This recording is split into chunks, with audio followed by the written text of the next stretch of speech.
চাওক আজি আমি ৰজাগড় সদৌ অসম পুৰুষ সংঘৰ উদ্যোগত ৰজাগড় লোহালী আঞ্চলিক সমিতিৰ উদ্যোগত আৰু ৰজাগড় উন্নয়ন পৰিকল্পনা যুৱ সংঘৰ সহযোগত আমি অষ্টম বাৰ্ষিক আমাৰ মাণ্ডলকৰম কাৰ্যসূচী এদিনীয়া কাৰ্যসূচীৰে আজি উদযাপন কৰিছোঁ। আৰু এই কাৰ্যসূচীটো ক'বলৈ গ'লে ইয়াৰ আগতো আমাৰ ইয়াত হৈ আহিছিলে, কিন্তু এইবাৰ প্ৰথমবাৰৰ বাবে আমি অলপ বস্তুটো জাকজমকভাৱে কৰিবৰ বাবে আগবাঢ়ি আহিলোঁ। আৰু ৰাইজৰ লগত যিধৰণে আমি কথাবিলাক আলোচনা কৰিছিলোঁ আৰু ৰাইজে আমাৰ কথাটো বুজি আমাক মানে যি ক্ষেত্ৰত আৰ্থিকেই হওক বা যিকোনো প্ৰতিটো ক্ষেত্ৰত সহায় সহযোগ আগবঢ়ালে। আৰু আমি এই সহায় সহযোগ আগবঢ়োৱাৰ বাবে আজি আমি কাৰ্যসূচীখন যি ধৰণৰ সপোন দেখিছিলোঁ এই ধৰণৰ সপোনটো পূৰা কৰিবৰ বাবে সফল হ'লোঁ। অসম প্ৰদেশ পুৰুষ উৰাও সংঘৰ ৰজাগড় লোহালী আঞ্চলিক সমিতিৰ উদ্যোগত তথা ৰজাগড় উন্নয়ন পৰিকল্পনা সংঘৰ যি সহযোগত আজি দিনজোৰা কাৰ্যসূচীৰে এই ৰজাগড় গাঁৱত যি মাদলকৰম উদযাপন কৰিছে।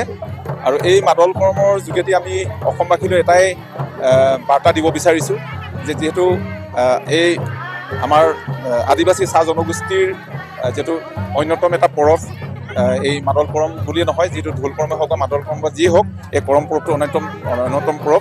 গতিকে আমি এটা কথা সকলোৱে জানো যে এই কৰম পূজা হৈছে আমাৰ কৃষিভিত্তিক উৎসৱ। গতিকে এই কৰম পূজাই আমাৰ বিশেষকৈ সমাজত ভৱিষ্যতৰ আমাৰ কৃষি উৎসৱ কেনেধৰণে হ'ব এইটোত আগজাননী দিয়ে। এটা মহৎ পূজা, এটা খুব ডাঙৰ পূজা। বিশেষকৈ আমি জানো যে এই বৃক্ষ পূজাটো হৈছে আমাৰ পৃথিৱীৰ সৰ্বশ্ৰেষ্ঠ পূজা। গতিকে এই ৰজাগড় অঞ্চলত যি এইটো মানে কাৰ্যসূচী লৈছে, এইটো যিহেতু প্ৰথম বুলি কৈছোঁ, আগতে কৰিছে যদিও ঘৰুৱাভাৱে কৰিছিলে, ইমান বহল ভিত্তিত কৰা নাই। গতিকে এইবাৰ ৰজাগড়বাসী ৰাইজে এই মাদলকৰম এই উদযাপন কৰিছে দিনজোৰা কাৰ্যসূচীৰে। গতিকে আমি এটাই কথা জানো যে এই পূজাৰ যোগেদি আমাৰ যি সমাজত যি ধৰণৰ বিভিন্ন মানে অপায় অমংগল বাধা বিঘিনি থাকে বা বেমাৰ আজাৰ থাকে, সেইবোৰ সকলো আমাৰ এই কৰম দেৱতাই সেইবোৰ দূৰ কৰে। আমি যদি তেওঁক একান্ত মনে তেওঁক যদি আমি পূজা কৰোঁ, তেতিয়াহ'লে আমাৰ এইবিলাক দূৰ কৰিবলৈ আমাৰ দৃঢ় বিশ্বাস আছে। আমিও জড়িত, আমাৰ ইয়াত জাতি ধৰ্ম ভাষা বৰ্ণ নিৰ্বিশেষে আমি এই কৰম পূজাত আমি সকলোৱে জড়িত হৈ থাকোঁ, খুব ভাল লাগে।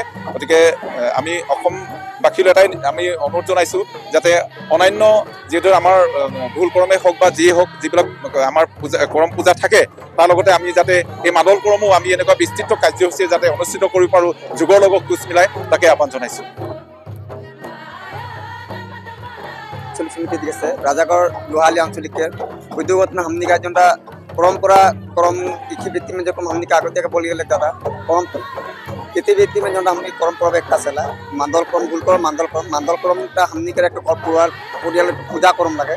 तो हमनी जो पूजा करमटा आज हमनी फील में आईनी तो हमनी बहुत आनंदित जाते हमनी के युव संघ लड़ा है हमनी के सहाय उजुग कर हमनी के गाँव परियाल जी समाज है समाज सहाय उजुग कर तो आज हमनी इतना आग बढ़ के आगंतुक इतना बोलूँ आगंतुक भी इतिहास उन्नत जाए बोल के आशा रखा।